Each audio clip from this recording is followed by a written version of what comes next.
Good evening, my Real News Media TV family. Welcome back to the channel for another news update. And in the news this evening, off-duty policeman foils armed robbery of cabby in St. James. A taxi driver was saved by an off-duty policeman from two gunmen who tried to rob him on Monday. Reports are that Monday morning, the taxi operator was in the process of being robbed along the Salt Spring Main Road when the gunmen were challenged by the lawman. The gunmen managed to escape by jumping into a gully. They ran to the city center area where one of the men was apprehended by police. Police chief for the parish, Superintendent Aaron Samuels, said he was still awaiting information on what transpired but could confirm the arrest. The other party to the robbery remains at large. It is uncertain if anybody was injured during the incident. Unwell witness forces adjournment of trial of 3 cops in Deane case. The case against the 3 cops on trial for the beaten death of Deane in 2014 was adjourned early Monday due to the Crown's witness being ill.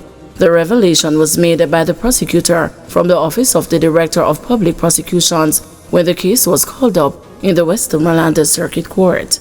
The Crown revealed that its second witness, Deputy Superintendent of Police Kevin Francis, is under the weather and is currently seeking medical attention.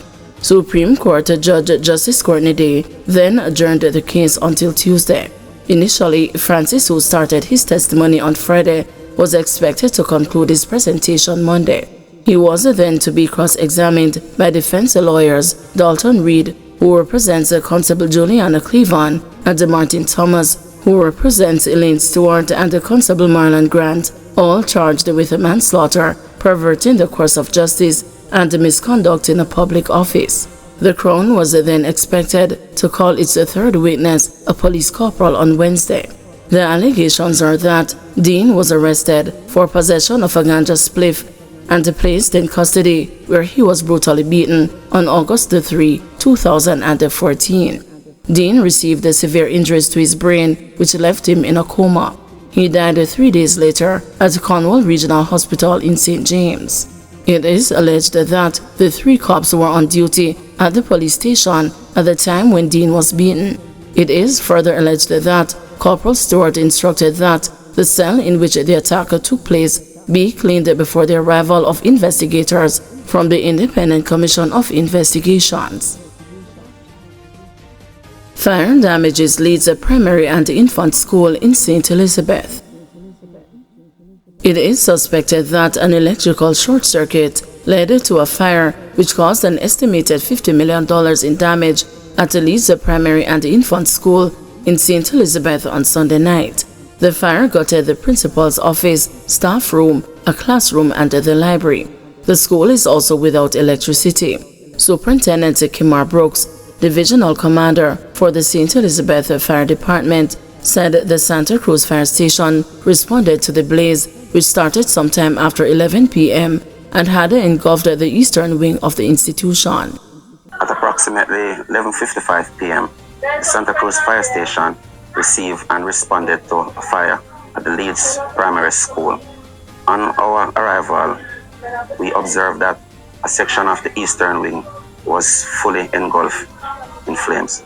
We quickly got into operation utilizing 2 medium-sized jets, and within 10 minutes, the fire was confined to a specific area of the eastern wing.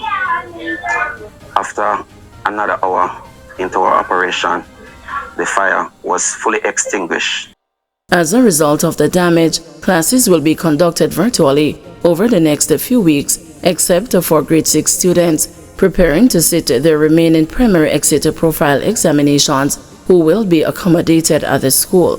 When the news spoke with the principal, Christine Dawkins Beetle, on Monday morning, she expressed a concern for the PEP students and the loss of crucial documents. Well, as you can see, this is really a big setback for us. PEP is around is next week. All our documents are destroyed. The staff room, the office where everything is, all the documents are kept. The library, which was just renovated. School is basically shut down because the electricity is gone. And as you can see, the classrooms are very dark. So right now, with pep around the corner, we have to look forward and focusing on grade 6 children.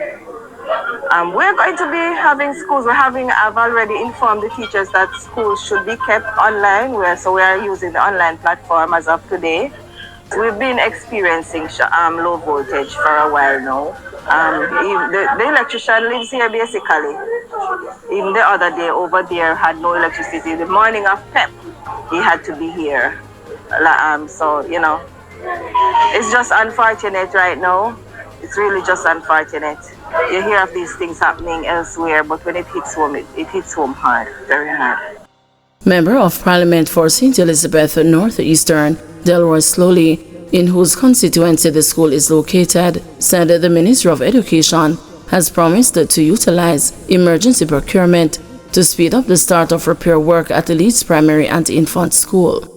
I'm in touch with Minister Deane also, and she has committed that in terms of in lieu of the situation as in fire, they are able to go to procurement, emergency procurement, enabling assistance to the school as soon as possible. So as soon as the team arrives, which we're expecting them to arrive shortly, they'll be doing their assessment and to see how quickly we can get things going. Alleged gunman fatally shot by police in St. Catherine. One of two alleged gunmen who reportedly opened the fire on the police team in St. Catherine early Sunday morning was fatally shot and an illegal firearm seized. The incident occurred about 5:30 a.m. Law enforcement officers were reportedly conducting an operation in the Zephyrton community near Linstead when upon entering premises across a railroad track, they came under fire from two men. The officers took evasive action and returned the fire. One of the gunmen was reportedly shot and injured, while the other managed to escape. The wounded suspect was allegedly found with a revolver loaded with 3 rounds of ammunition. He was transported to hospital, where he was pronounced dead. The police are searching for the second suspect. 28 murders recorded in first 8 days of March. Jamaica recorded 28 murders to start the month of March, according to the latest serious crime statistics published this Sunday by the Jamaica Constabulary Force. This is after a record-breaking low in February when 47 murders were reported, the lowest monthly total since 2000, according to several cabinet ministers, including Minister of Education, Skills, Youth and Information, Dana Morris-Dixon, and the National Security Minister, Dr. Harris Chang. For the period January 1 to February 28, a total of 117 murders were recorded across the 19 police divisions. As at March 8, the murder toll stood at 145, or 51 fewer murders compared with the similar period last year.